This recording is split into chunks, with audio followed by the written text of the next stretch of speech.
Cecily, are you there?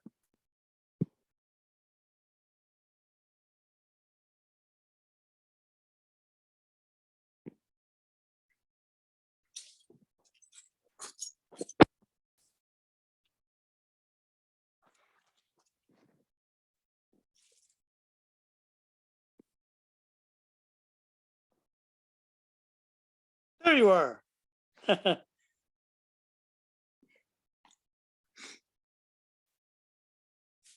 I don't hear you yet. Now I see you and I hear you. Excellent. Let me do I wonder if I can do like a split screen or something. I see you fine. Or what were you trying to see? For the recording? Yes. It's okay. That's perfect. Yeah, don't worry about it. I won't really need any coverage or anything. It's really just for the voice. Basically. Okay. But yeah, okay, great. Thank you so much again for taking the time to chat with me today. So as I shared a little bit with you about, so I am currently working at a company called Juice, based in Norwalk, Connecticut, and we are working on building out a platform for collectors to display whatever their collections are online, really just in the spirit of sharing it with others. You know, there's so much amazing history and collections out there that are lost and don't get to be appreciated by people, and I know that's something that you are passionate about, and in the spirit of the Museum of Interesting Things, sharing and educating people. So I thought you'd be a great fit for this interview. As we kick it off, I want to emphasize that all of these questions, there are no wrong answers. And of course, if there's anything that you do not want to answer, you can ask to skip that question, or it's within your rights to end the interview at any point. Although I doubt that anything we discuss will be along those lines. And so, yeah, our interview today, will really just focus on kind of understanding you as a collector, and we will be talking about the history of your collection, how you organize your collection, the goals of your collection, how you approach sharing it. I know that we had initially set aside 30 minutes, so I do have a hard stop at 3:50, but if you have more time and you want to spend a little bit more time talking about it, you're more than welcome to. And I don't think that there will be a need necessarily for you to visually show me aspects of your collection, but if you of course feel that that is an essential part of sharing your story or any of your answers, you're more than welcome to. So okay. I may have people here. The next presentation might be at 3:30 unless they're late. So yeah, I think it's 3 o'clock now. Is it? Yeah, it's 3:07 now. Oh, okay, good. Okay. So hopefully we can do it. Yes, great. Okay, so first off, could you tell me a bit about your collection? So there's thousands of items. It's called the Museum of Interesting Things. So it's almost every genre.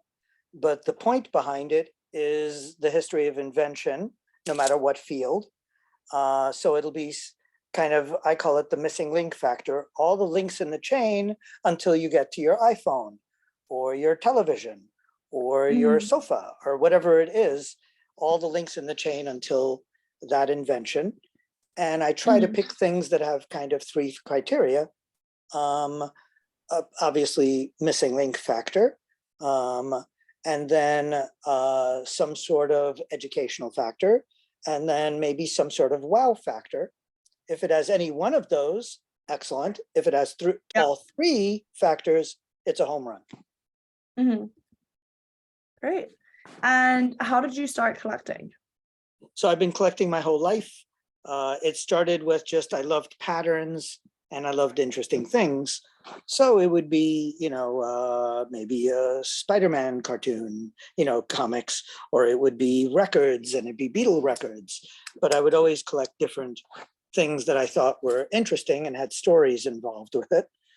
And then eventually, when I got into college, it became books and things like that, and then antiques. And then eventually people threw their birthday parties in my apartment. And my friends had interesting friends, writers for Mad Magazine and The Onion and DJs on BAI. And I would tell these little stories about the things here. And I thought maybe this can be a thing, some sort of career thing. And I took it to my elementary school and used those, what I called vignettes, those stories for individual things, and put together a 1 hour, 2 hour, 1.5 hour show. And newspapers gave me front page articles just from the first show. So I knew I touched a nerve, but that's how the whole thing kind of, started. Yeah. Can you share a little more about when you said your friends would have birthday parties at your house? Like, kind of how did that come about? Why your house? Was it for the collection? So initially, I had thrown my birthday party here, and it went very well, and everybody loved it. And one of my friends said, one of my friends had the same birthday as me. Her birthday was exactly the same day. So the year later, she said, can we do a joint party in your apartment, since your apartment's in the center of town in the Village on Broadway and 8th. And it's a big apartment, and it had so many things to talk about that if the party won't get boring with all these interesting things all over the place. So she figured it would have a good, vibe to it. And then later on, her friend who came to that party was like, who was a stranger to me, I only met her at the party. She was like, can I throw my birthday party there too? And I'm like, who are you? Okay, that's fine. And then she and I became good friends. And then each year she would throw her birthday party here. And her friends were the ones that wrote for Mad Magazine and The Onion and all that. So I ended up becoming very good friends with the guy from Mad in particular. Yeah. But that's how the party started, because of that and the interesting thing. So what would you say is the most important thing to understand about your collection? That no matter what the item, it gives people a sense of positivity, a sense of curiosity, and it demystifies the things in our lives. And that's really the three ingredients that I feel people should go away with. If they don't remember the names, the dates, the places, but it does empower them that the world isn't mysterious and the world is, can be a positive place. And it gets them to tinker a little bit, then that's really the beauty behind it for me. Yeah, absolutely. And so moving into how you organize your collection, how do you keep track of and catalog the things in your collection? So on the first of every month, I can catalog the month before. So I'll do the 30 days, 28 days, 31 days of the month before on the first of the next month.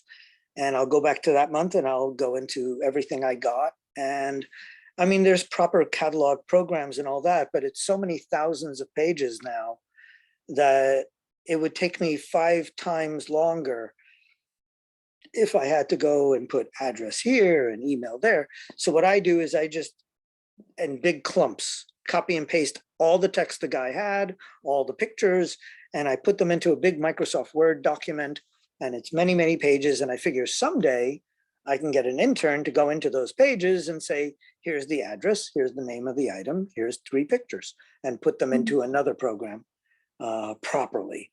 But for now, I figure since the websites go down within 3 months, I'd better at least get the information in one place and then deal with organizing it later. Because humans only have so much energy. And if you waste all your energy, you won't have any left to actually do the shows for people or show the people the items or even get new items. Yeah. When you say the website goes down every 3 months, what do you mean by that? If I buy something off a website, then usually whoever's selling that item doesn't need it on the website anymore. Got it. So within 1 month to 3 months, there are no pictures, there is no text. And now I have no information. You're saying you can't access the information that's like important to understand it. There's no way. The only thing I have is the item and maybe an email saying you bought a television.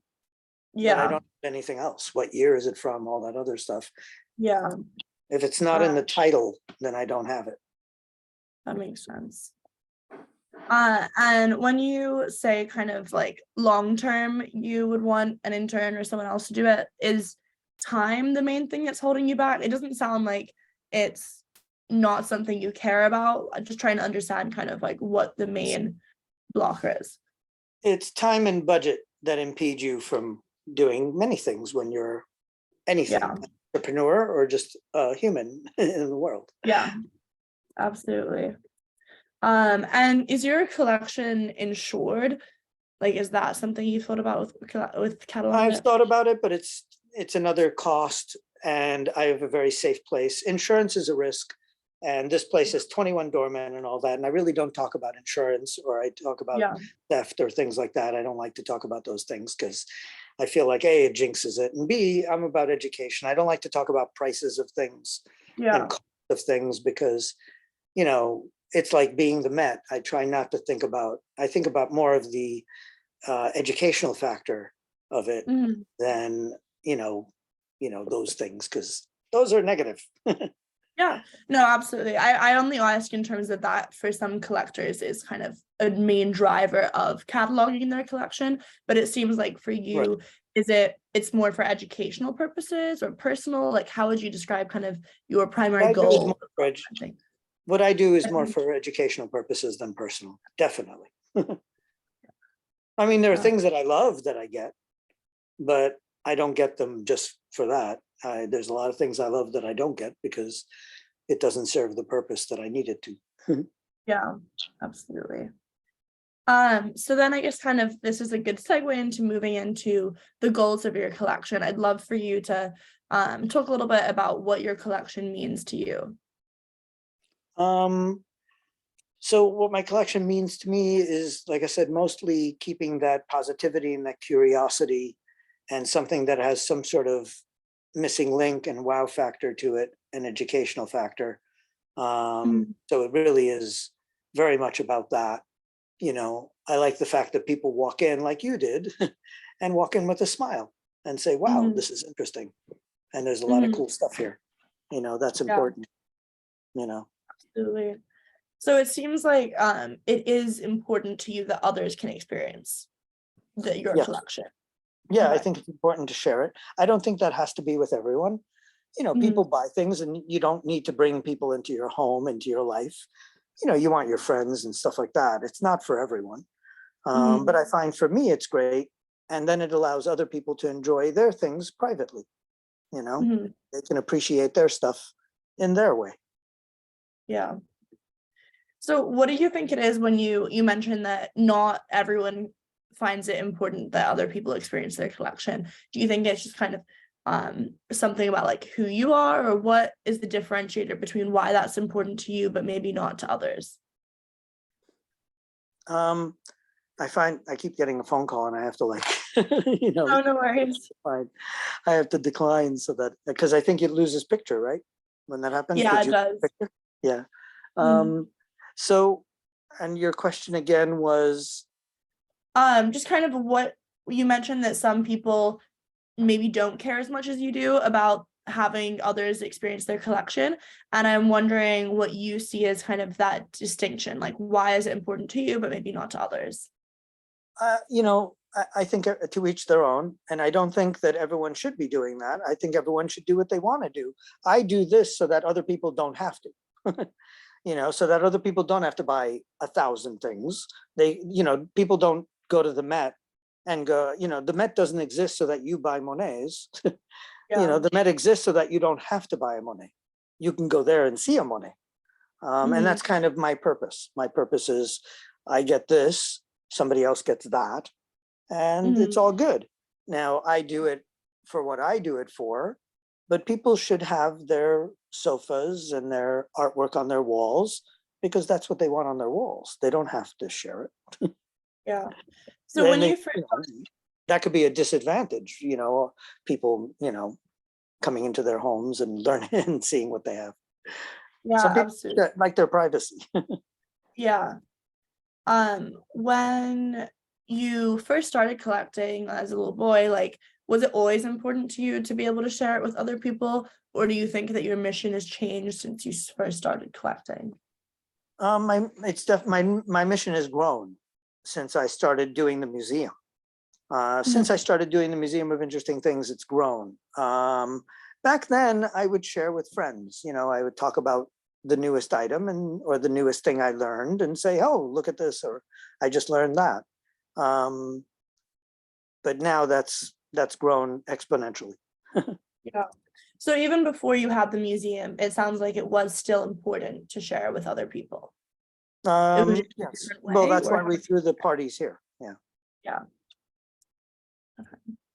And maybe before, has it always been educational, or when you think about when you're younger and have parties and things like that, like, do you think the education was at the core of that, or is there anything else that was driving it? It was kind of, nothing in life is 100%. So, it was part, the fun and the experience, and it was part the learning, Mhm. I don't know if it was always 50-50. It depended on the item. Some items Yeah. are more fun and some items are more educational. Absolutely.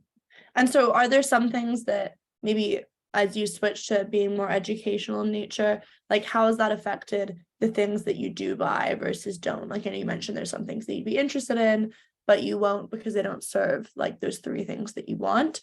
Did you used to buy those sorts of things more out of personal interest, or like how has that changed? Well, I think budget always counts.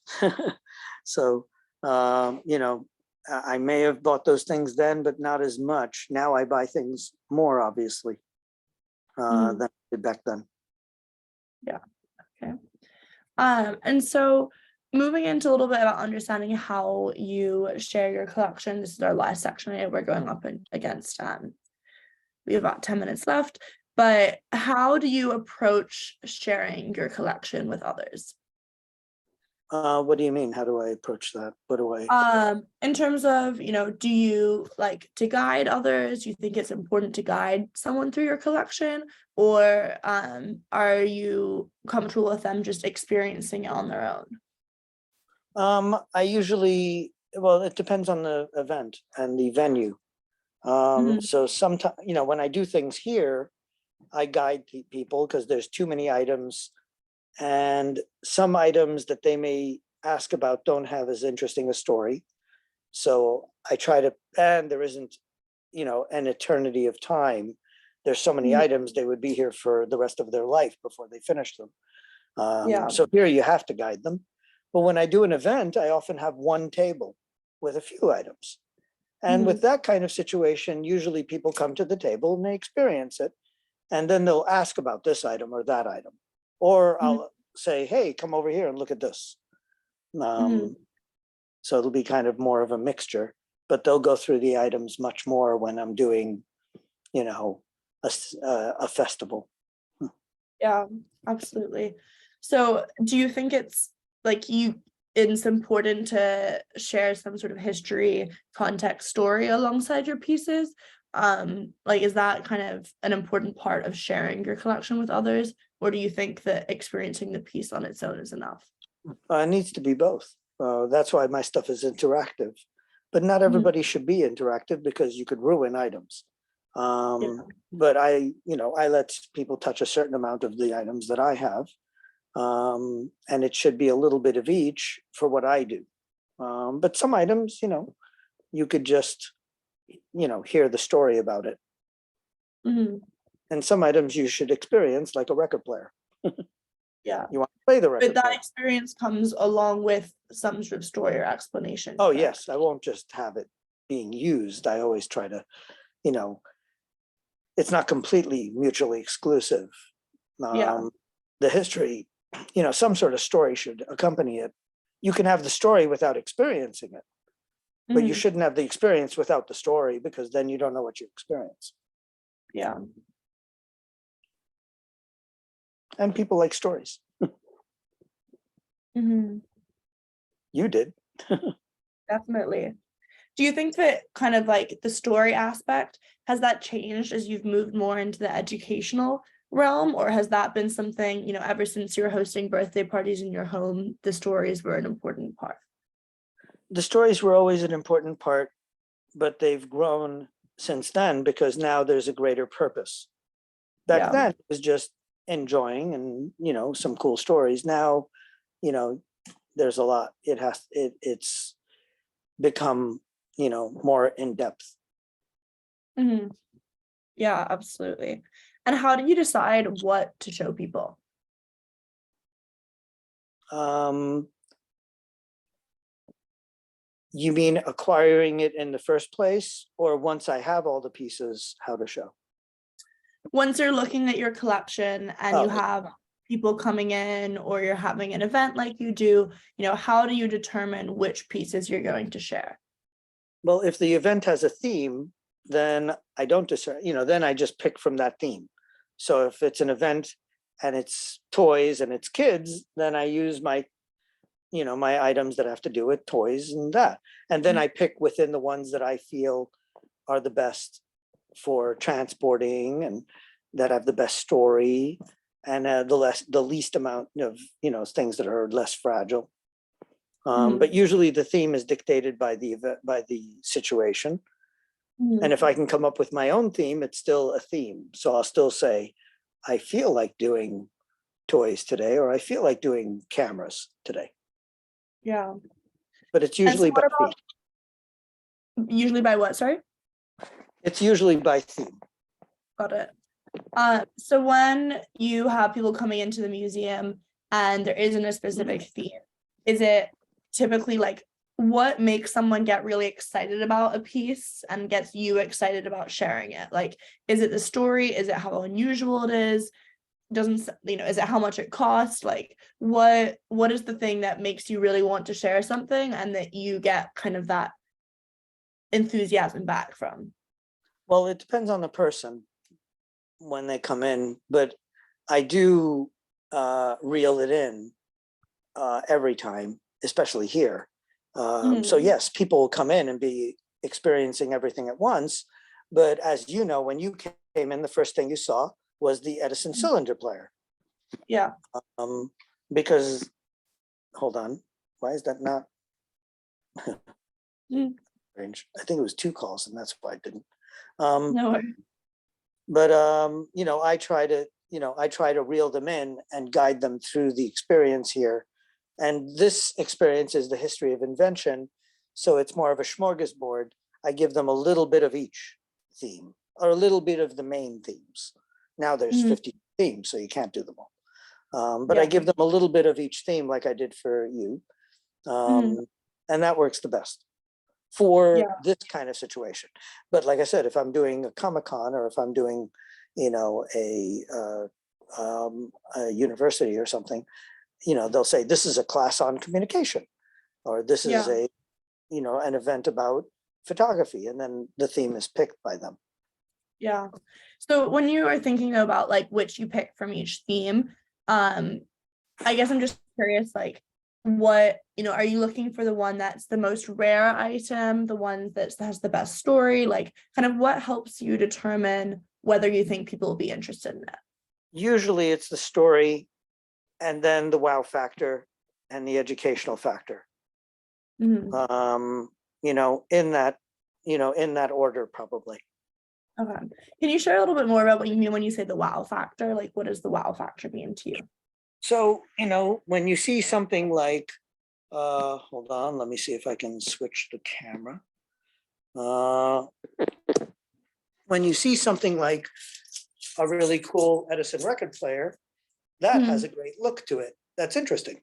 When you see something that has a look like, you know, that big old device, people, that's wow, that has wow factor.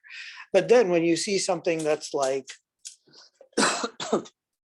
you know, the Texas Instrument calculator, it may not be, a Rolls Royce, but Mhm. it does have a good, educational factor to it. Yeah. Um, that's important.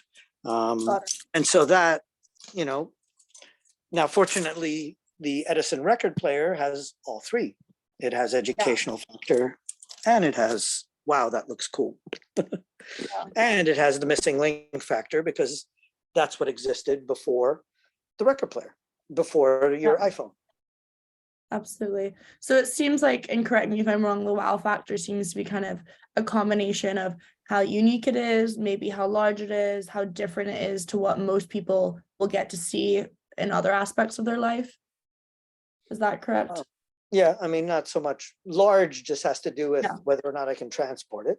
But, Mhm. you know, the other factor is yes, maybe larger than life if you use that figuratively. Okay, great. Well, those are all of the questions that I had for you today. I know we're running right up against 3:30. Is there anything that I didn't specifically ask you about that you would want to share? Any items that any what? Just like when it Missed it? comes to understanding your experience as a collector, how you go about sharing items, like anything that we haven't discussed that you want to add. Um, like I said, my favorite, my two favorites are to bring, initially it was to bring things to a location, and Mhm. have a table and then go through the table in a certain order. Um, but now that I've opened up my space, it's people coming in and me going, oh, look at this. Here's another cool thing. Look at that. Um, that tends to be my main, the things that I enjoy the most. The apartment shows are probably my favorite these days because they're so interactive and so personal. Yeah. That's something I wouldn't want to stop doing, as long as I'm alive. Yeah. That's I get to meet interesting people like you Mhm. and do interesting things like all these things. Yeah. So it's a win-win, as they say. Yeah, absolutely. I have one more question. I just remembered if you have another minute. Of course, we Sure. can stop whenever your group arrives. But I was looking at your website earlier and I noticed that you do have some items displayed on there under I think it was like the specialties, and you can look. And I'm curious kind of how you decided like how to structure that section. Um, yeah, I'll start with that. Um, Initially, we tried to find some sort of pattern because I like patterns anyway. And Mhm. so we started realizing, well, some things are music. So we created, so we decided we have to have I like an even number. 8 is an even number instead of 7. So we came up with, I tried to think of all the items I owned and how to put them into some sort of box. Mhm. So I came up with, photography and medical and science and math and all that. But now that's gone. I realized that, there are some things that just don't fit in 8 boxes. And if I keep Yeah. increasing 10 boxes, 20 boxes, we'll go crazy. So I Yeah. realized the good idea is just to create, a theme. And that's Yeah. when I started doing shows that were like theme shows. Hold on. Yeah, Yeah, of you can course. send it on. That's when I decided, let's do a suffragette show, a suffrage show. Let's do a doomsday show about the atom bomb, you know. Yeah. Then I can go outside of math, science, and music. I can go in Yeah. the realm of, various themes. And Yeah. that became very smart for me. And how Uh, did you decide which pieces to add and because you don't have everything in your collection on there? so it often people will donate items. Often people recommend items. But most of the time, I would say donations and those kind of things happen maybe 20%, Yeah. or 10%. 80 to 90% is me going, oh, wow, this is an interesting thing. What is it? And then I go, oh, this was during the Cold War. Maybe I should do a Cold War show. And then I start looking up things having to do with the Cold War. And I go, I should have a cipher machine. Oh, they had this. And I start looking. And then it's kind of like a hunter. You Yeah. find things along the way besides the Absolutely. thing you were looking for. So you'll look for a helmet from World War II and then find a uniform and then find, a ration card and find other things. And then by the time you're done, you found 10 or 20 more things. Absolutely. Hey guys, come on in. I'm doing an interview, so I'll be done soon. So come on in. You can hear the tail end of the interview. We're almost done. But Yeah, Cecily, these are the people hi, that are coming for the next show. how are you? I Breaking up, my friend. What's happening, Cecily? I don't hear you. Oh, I just said I've been there before. You'll have a great time. My very last question, and then you can wrap it up, was just when you're talking about adding your items to your website, I'm curious how you decide which ones to add to the website. Is that a different process to in person? So the ones we decided to add to the website were the ones that really had the most important story for photography. And it was often because a lot of people wrote those captions, the ones I want people to enjoy.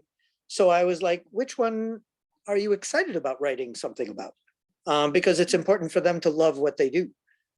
Yeah, So it was often, I would pick maybe 5 things and they would pick the one that they enjoyed writing because then they're going to do the best job writing about it. Um, yeah, I've stopped, I haven't been adding many to the website now because I don't have many writers and I'm so busy. I want to yeah, redo the entire website. The whole website has a redo that someone designed that looks beautiful that I don't even have time to do. So I'm hoping in yeah. the next month or two, probably two, the Mhm. website's going to be redesigned because we have the pattern, we have the look, but I have to create it now. And the guy Yeah, who actually created that website passed away a couple of weeks ago. So I'm sorry. that poses another small problem, but I do know how to design, but it would be hard. But yeah, picking what goes on it, there's so many thousands of pieces, the website would be overwhelming if I put everything on. So I try to pick the things that would be the stars of whatever that genre is. And soon I'm going to try to do the 8 departments, the 8 specialties, but also do the themes like suffrage. Yeah, And then I'll have to pick 5 items that I feel are the basis of the suffrage show, or 5 items that are the basis of the Cold War show, 5 items that are the basis of the, history of illusion show, whatever the show is, the quack medical show. absolutely. Great. Well, I don't want to hold you any longer from giving your tour of the museum. But thank you so much again, Denny. I really appreciate your time. And yeah, I loved my visit to the museum. And thank you so much for sharing your thoughts and experiences as a collector. And you're doing really great things, getting your message out there and educating things. And yeah, I really appreciate all of your thoughts. I'm so glad you enjoyed it, and I'm honored to be part of your cool project that you're doing. And let me know when it's up, and like I said, I'll post it and promote it and let people know that now it exists.